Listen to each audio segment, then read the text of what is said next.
World war to के दौरान कुछ ऐसी भयानक और हौलनाक घटनाएं पेश आईं जिसके बारे में आज भी लोग सुनते हैं तो उनकी रूह कांप उठती है।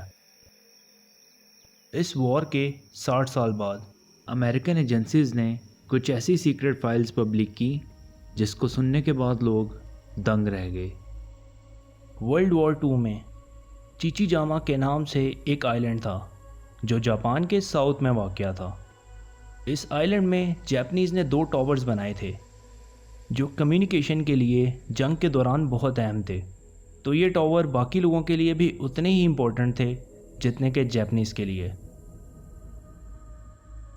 अमेरिका को इन टावर्स के बारे में खबर हो चुकी थी तो उन्होंने एक प्लान बनाया कि अगर हमें जापानीज़ से जंग जीतनी है तो इस आइलैंड को कैप्चर करना बहुत ज़रूरी है।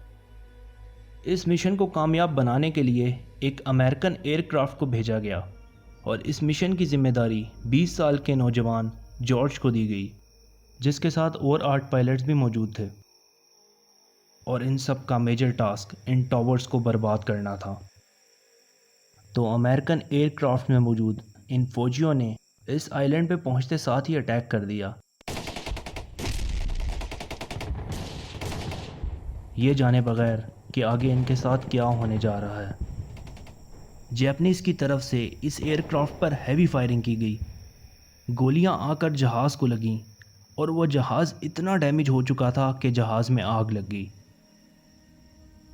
लेकिन जॉर्ज ने डिसाइड किया कि हम जो मिशन पूरा करने आए हैं वो किसी भी तरह पूरा करके ही जाएंगे। और फिर वो अपने जहाज़ को 12,000 की बुलंदी से 8,000 की बुलंदी पर लेकर आए और उन टावर्स पर बम गिरा दिया।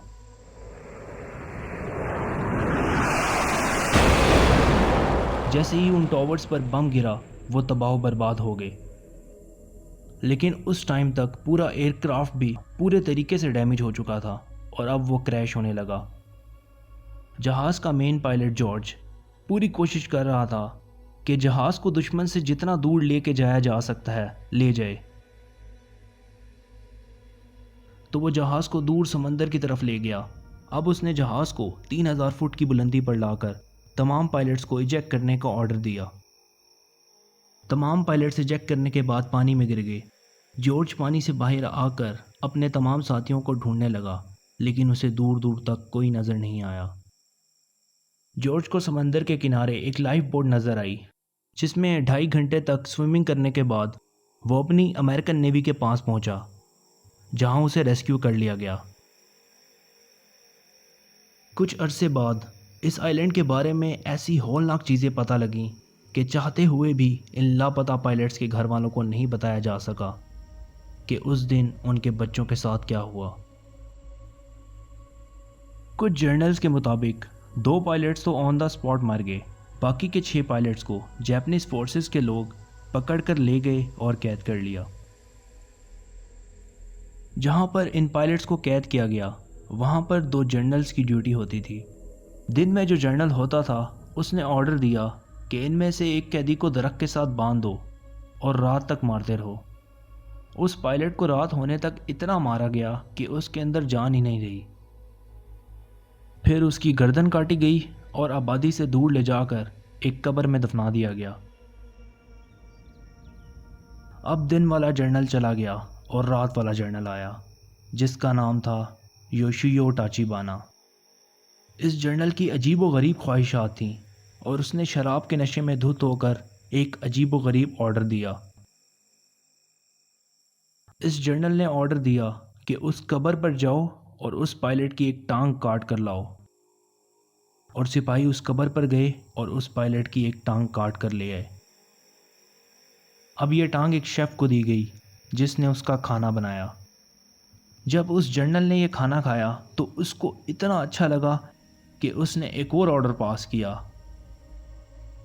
उसने अपने सिपाहियों से कहा कि अब जाओ और उस पायलट का दिल निकाल कर लाओ। इसी तरह करते करते उन्होंने उस पायलट का एक एक ऑर्गन काट कर खा लिया। यही रूटीन 2-2.5 हफ्ते तक चलती रही। दिन में पायलट्स को मारा जाता, दफनाया जाता, रात में वो जर्नल आता और उन पायलट्स को काट काट कर खाता और अपने 34-35 मखसूस सिपाहियों को भी वो खाना खिलाता। यहाँ तक कि जो आखिरी पायलट बचा था उसको उन्होंने मारा नहीं, बल्कि जिंदा ही उसको काट काट कर खाते रहे। जब जंग के बाद इस बारे में उस वक्त के चीफ ऑफ आर्मी को पता लगा तो उसने योशियो टाचिबाना का कोर्ट मार्शल कर दिया और उसे फांसी दे दी गई। जॉर्ज, जो इस मिशन का पायलट था, वो 88 साल तक जिंदा रहा और पूरी ज़िंदगी इस गिल्ट के साथ रहा कि शायद वो ऑपरेशन सही तरीके से एग्जीक्यूट करता तो सब बच जाते। लेकिन इस मिशन के बाद उसने अपनी ज़िंदगी वेस्ट नहीं जाने दी और वो अमेरिका का प्रेसिडेंट बना, जॉर्ज डब्ल्यू बुश।